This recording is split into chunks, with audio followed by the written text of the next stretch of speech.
Sixième cours de ce module, l'investissement en crypto-monnaie. Alors, on va bien se poser la question pourquoi on veut investir dans les crypto-monnaies, sachant que dans notre stratégie infinie, on ne va pas dépasser les 5% de notre capital.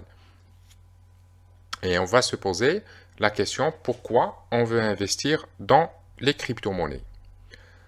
La première raison, c'est pour pouvoir disposer de mon épargne où et quand je veux avec peu de frais. Pour une démarche anticonformiste, c'est ce que nous avons vu par rapport aux politiques qui peuvent décider de l'impression des autres monnaies et que la blockchain est en dehors du contrôle des États. Pour me protéger du système bancaire, parce que si je laisse énormément d'argent sur mon compte bancaire, c'est les États qui le gouvernent. Je n'ai pas de main mise sur la valeur de l'euro. Ça reste les bonnes raisons pour investir dans les crypto-monnaies. Après, vous avez pour m'enrichir rapidement, j'ai souvent entendu ça concernant les crypto-monnaies, par peur de rater une revalorisation importante, c'est le syndrome en anglais qui est FOMO, qui est traduit en français peur de rater le train, pour une optimisation ou une fraude fiscale, ou par pression médiatique, essentiellement les réseaux sociaux. Quand on est bombardé matin, midi et soir que le Bitcoin va exploser, que telle nouvelle crypto-monnaie, ça va être l'Eldorado et tout le monde y va, ben, c'est une pression médiatique. Et ben, pour ça, c'est les mauvaises raisons. Ces quatre derniers, c'est vraiment pour les mauvaises raisons d'investir dans les crypto-monnaies. Quel risque avec un investissement en crypto-monnaie? La perte totale de la valeur d'une crypto-monnaie. Si on ne choisit pas bien la crypto-monnaie, on risque de tomber sur une crypto-monnaie qui perd totalement sa valeur. Un risque politique, interdiction étatique. Si les États arrivent à l'interdire, ils l'auraient fait. Mais je pense qu'aujourd'hui, c'est un peu plus compliqué pour eux. Mais la volonté d'État pour que les gens n'utilisent pas les crypto-monnaies, elle y est. L'effondrement de l'écosystème crypto, une escroquerie par l'intermédiaire, souvent reliée à une faillite, parce que une des techniques d'escroquerie des intermédiaires en crypto-monnaie, ben, ils déclarent une faillite, tout simplement. Et la perte d'un mot de passe. Le mot de passe, parce qu'une fois que vous avez ces crypto-monnaies, vous allez les stocker au niveau d'une clé numérique avec un mot de passe. Et ben, l'un des risques, si je perds mon mot de passe, ben, les crypto-monnaies qui sont dans cette clé numérique, ben, je ne peux pas les utiliser. Et après, c'est possible, un risque, c'est le hacking sur votre compte. Alors, quel crypto choisir? Il y a des critères de sélection. Le premier critère de sélection, c'est la date de lancement de la crypto-monnaie. Si vous êtes en 2023, n'achetez surtout pas une crypto-monnaie qui vient de se lancer en 2020 ou en 2022. La quantité de la crypto-monnaie en circulation est la quantité maximale de création de la crypto-monnaie. Il faut savoir que ces algorithmes sont paramétrés au départ. Si on paramètre au départ que la création de, par exemple, le Bitcoin s'arrête à 21 millions de Bitcoin, ben, elle est bloquée sur 21 millions. Et vous allez voir que certaines crypto-monnaies n'ont même pas de limite.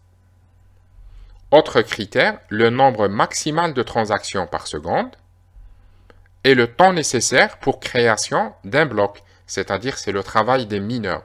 Il leur prend combien de temps pour créer une crypto-monnaie. Et gardez en esprit qu'on est dans une logique de protéger notre capital. On n'essaye pas forcément de gagner beaucoup plus avec les crypto-monnaies, mais c'est une diversification à hauteur de 5%, juste pour protéger notre capital. Vous avez ce tableau qui va reprendre quelques crypto-monnaies de la création du premier, le Bitcoin, en 2009, jusqu'au dernier en 2019. On commence par le Bitcoin. Alors, date de création 2009, la quantité en circulation 18 millions et la quantité maximale c'est 21 millions. Le nombre de transactions par seconde est de 7 et le temps pour créer un bloc est de 10. Et vous avez tout le tableau qui reprend la plupart des crypto-monnaies jusqu'à 2019. Bien sûr, je ne peux pas citer tous les crypto-monnaies, il y en a des milliers.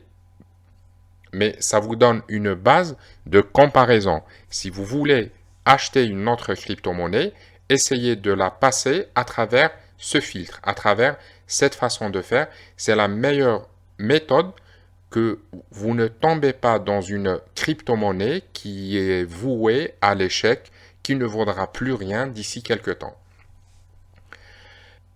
Et quand on voit sur le critère de sélection, on retrouve par exemple cette crypto-monnaie avec une quantité déjà en circulation à 130 milliards, 18 milliards pour Stellar, 33 milliards.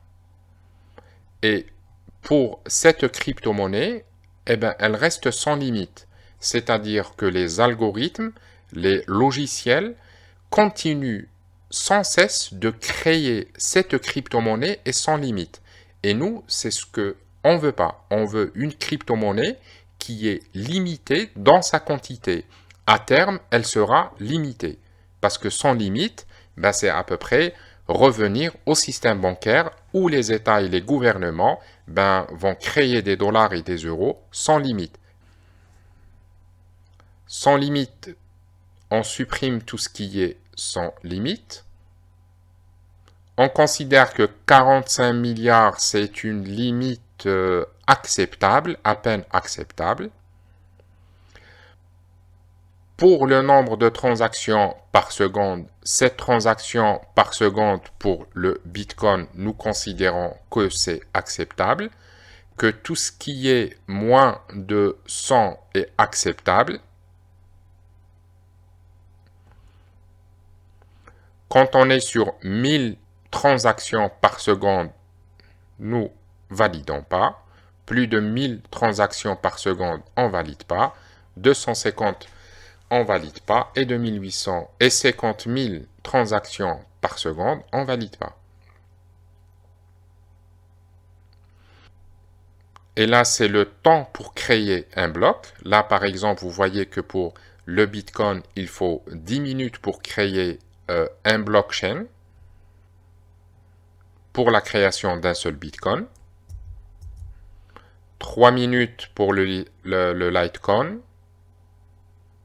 Et ce qu'on va retirer, tout ce qui sont déjà exprimés en secondes. In fine, on retrouve le Bitcoin qui est conforme à nos critères, le Litecoin, le Bitcoin Cash et Uniswap. On va revoir juste ces cotations. Là, on est sur le graphique du Bitcoin. Et si vous aimez les montagnes russes, vous allez être servi. Donc, quand vous voyez des cotations qui sont aussi explosifs au départ, ben, ils peuvent aussi l'être avec une chute.